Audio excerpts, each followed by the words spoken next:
My main area of research is farming systems, looking at the whole system, so from the fodder shrubs, pastures and into the cropping, and trying to put them all together into the whole system. What are the benefits of having perennials in the farming system in the wheat belt would be the opportunities to take advantage of the autumn feed gap. So annual pastures often don't get going until sort of later into winter. They don't particularly like the cold weather, and if you can keep the sheep off of them to allow them to establish, then you'll get a much better feed base for use later on into winter and through into spring. So having perennials there give you the option to use those during that autumn feed gap, but providing sheep with a more nutritious feed and less cost than providing supplementary feed.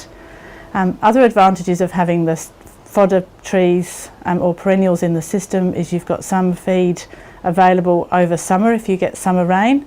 So it's an opportunistic feed. They will persist over the summer, and if you get the summer rain, are able to respond very quickly to those rain and provide some green feed available for you. And the more summer rain you get, obviously the more feed that's available. They also allow you to stabilise the soil, so they're very good to go into areas that are at risk of blowing, or you've got bare scalds there. If you've got some encroachment of salty areas, then the perennials can be used to stabilise those soils, and there's different species available for the different situations. So some will fit into saltland areas and others are better further up the slope away from the salt.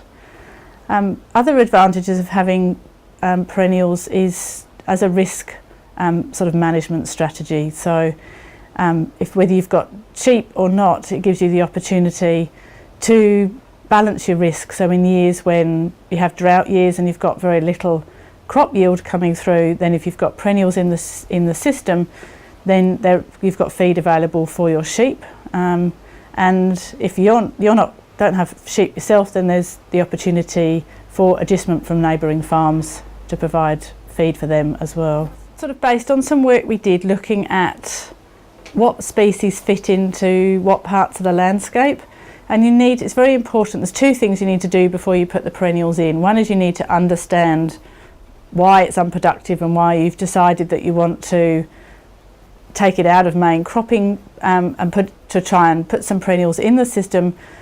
So you need to understand why it's become so fragile, and it can be a range of reasons. It can be because it's become saline, it's waterlogged in winter time, it's blowing, so it's on the tops of the slopes and it's blowing and it's been either overgrazed or overcropped and it's a very fragile some soil that's there. You could have soil acidification occurring, and so it's you're not getting good crop establishment and you're ending up with a lot of bare soil. It could have become compacted from machinery, and you need to try and break up that compaction or get it out of the cropping system for a while. So it's important to understand that process, and then also to understand your environment that you're living in. So what's your soil type, what's your annual rainfall, what's your growing season rainfall, what's your climate constraints, so that it's impossible for somebody to come and say, these are the perennials, use this species and put it there. You need to understand why it's become unstable in the first place, and also what your environment is, so you can see which species are going to fit into that system. And it's unlikely to be one species. There's not going to be one species that's going to tick all the boxes, and it's going to be best to put in a variety of different species, and they will end up, if you're putting in fodder shrubs, then you'll end up with a mix within your rows. If you're going for something like perennial grasses or some of the perennial legumes, they will end up stabilising in the area where they're best suited. So you may sow them over the whole area, and you'll end up with specific patches across the environment depending what the environmental constraint is in that area. Exactly the same as you would if you put in a mix of different annual species as well. You'd end up with some of them dominating in certain parts of the landscape and others in other parts. And what dominates in one year with an annual may not be the same the following year. It will depend on the seasons. There can be a number of different reasons for that you want to put perennials into the system. For most people, it is because they have got sheep and they want to improve the feed base as well as dealing with land degradation. But one of the big advantages of the perennials is actually in helping you to manage risk. So it's providing you with a feed base during times of drought, of times in summertime when you'd usually be having to provide supplementary feed, and also that feed time during the autumn feed break. Also times if we do have a drought during the winter months, then you may have that fodder shrub available that you can use during those times and leave your annual pastures for other parts of the system.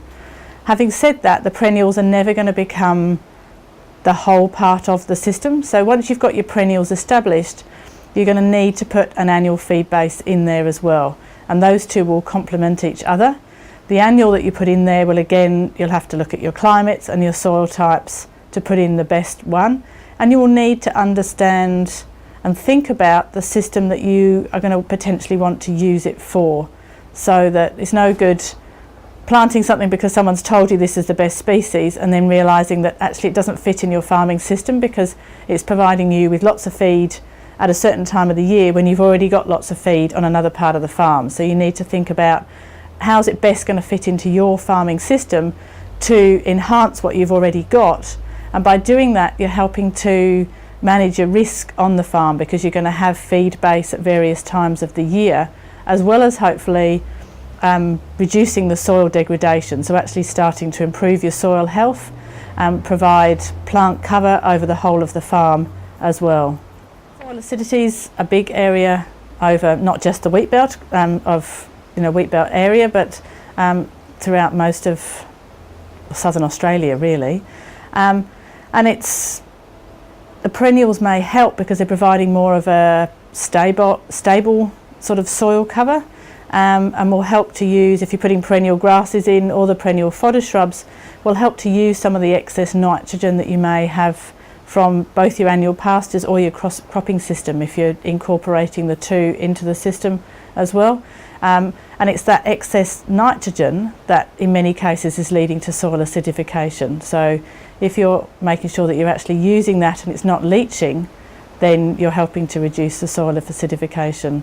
So nitrogen that stays in the soil that is kept over into the following year is good because that's providing you with some nitrogen going into the season, and that's where your annual legumes and your perennial legumes can really help because the rhizobia that they provide, well, they put into the soil will stay there even when the annual legume has gone, and that will stay in the soil, it won't leach through the system.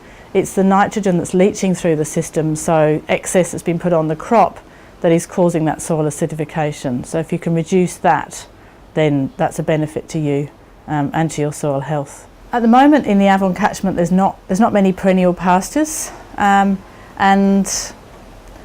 options are still probably fairly limited as well. So you've got, for perennial pastures, you've got the option of using subtropical grasses. There's a few perennial legumes, so there's lucerne, there's tedera which is in the pipeline that haven't yet been released, and there's some of the more temperate grasses, so tall wheatgrass and puxinalia and kikuyu.